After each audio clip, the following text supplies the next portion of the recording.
अब हमको उल्टा नहीं घूमना, कैसा घूमना है? सीधा। वो चाहे जैसा घूमे, ठीक है, हमको सीधा घूमना, ये प्रकृति का नियम है, ढाई से भाई चलना।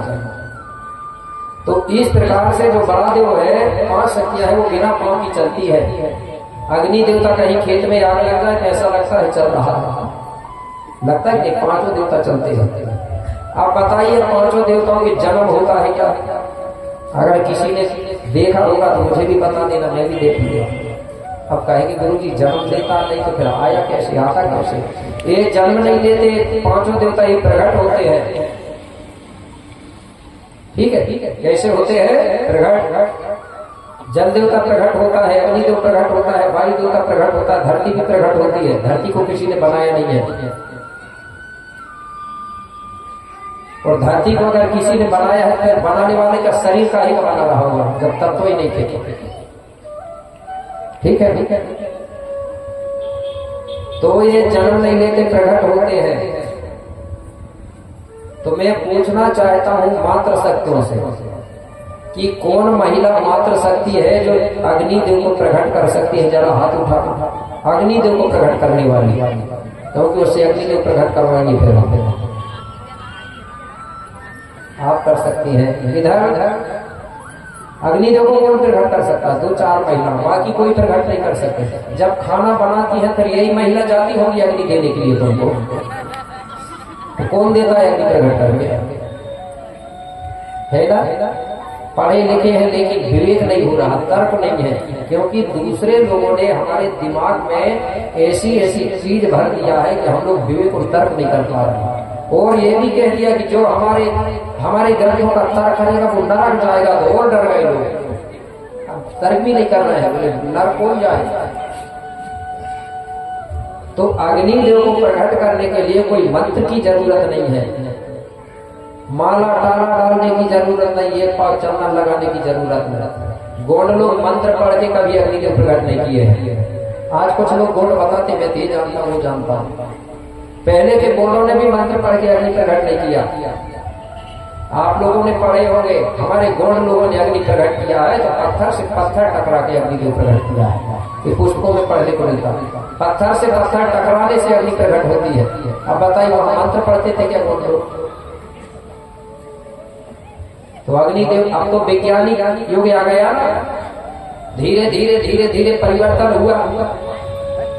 आज माचिस बन गई कि नहीं माचिस? अब माचिस पाड़ो अग्निदेव प्रकट हो जाएगा। और फिर महिला कह रही था प्रकट नहीं कर सके, तो रोज माचिस पाड़ के अग्निदेव प्रकट कर रही, तब तो खाना बना रही है ना।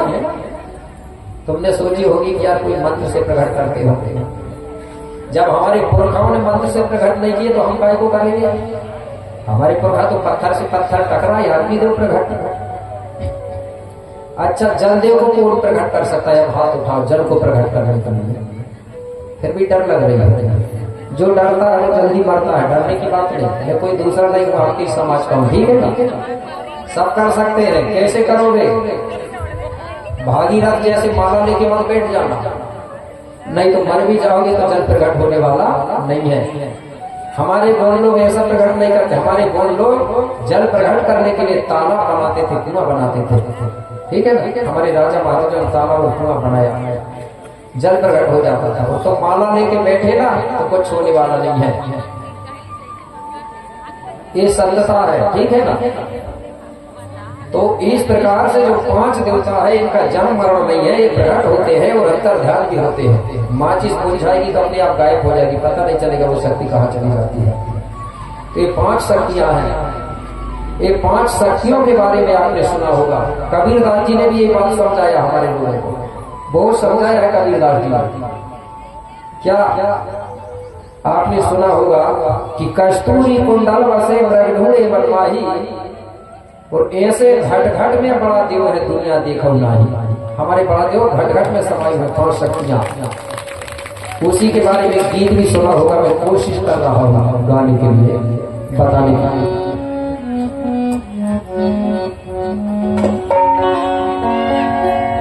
क्योंकि बड़ा देव मंदिर में नहीं होता ना,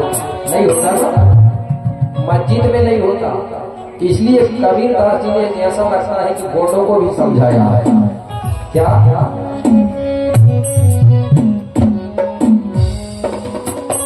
मोहे कहाँ तुम ढूंढे रे बंदे, सुना है ना? मोहे कहाँ तुम ढूंढे रे बंदे, मैं तो तेरे पास में।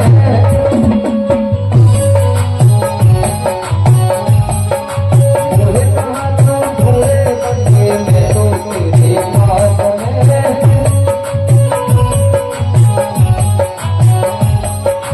मैं तो तेरे पास बंदे, मैं तो तेरे पास में।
ये बात बिल्कुल सही है। वो बता रहा है कि ना मूरत में ना सूरत में ना ही जोग सन्यासी, फिर भी हमारे लोग कर रहे हैं। तो हमारे में कोई सन्यास होते हैं, कोई साधु होते हैं, कोई महात्मा होते हैं, कोई संत होते हैं।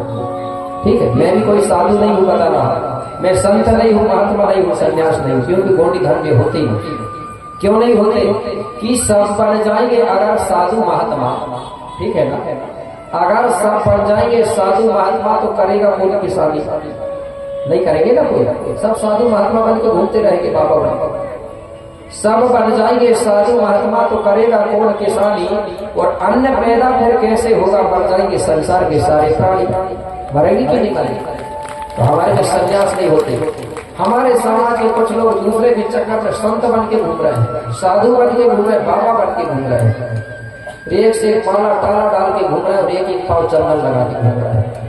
अगर ऐसा होता तो मैं भी टांग के आता कि नहीं, दो चार आता कि नहीं आता, और अच्छा एक पाव चंदन लगा के भी आता। ये सारी चीज समझाया गया है। ना कोई मूर्ति में रहता, ना किसी की सूरत में रहता, तो कितनी सजा लो अपनी सूरत, वो नहीं रहेगा। और कोई मूर्ति पत्थर में नहीं रहता, इसलिए तो उसने कहा ना, पत्थर पूजे तो हरी मिले, मैं पूजू पहाड़। कहा है कि नहीं कहा है? पत्थर पूजे अगर भगवान मिलता है तो मैं तो पहाड़ पूजूंगा, नहीं तो भली बेचारी वो घर की चटिया जो पीस खाए संसार, उसकी पूजा कर लिया। फिर भी लोग समझ नहीं पाए। तो मेरे भाई, बड़ा देव वो है जो सबके कड़कड़ में शरीर में समाया हुआ है। अगर हमारे शरीर से एक देवता भी निकल जाएगा तो कोई जिंदा नहीं बचेगा कि बच जाएगा।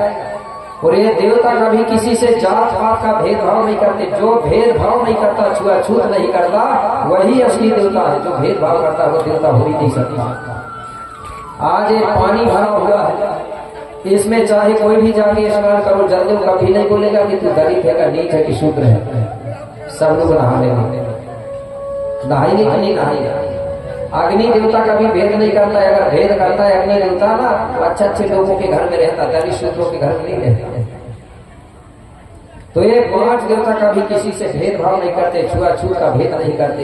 ये सबको एक बराबर रखते हैं, एक बराबर दृष्टि है। वो तो जो जैसा करेगा उसको वैसा फल मिलेगा, उनका दोष नहीं है। वो किसी को दुश्मन समझते न किसी को दोस्त समझते, वो है असली देवता। समझ गए?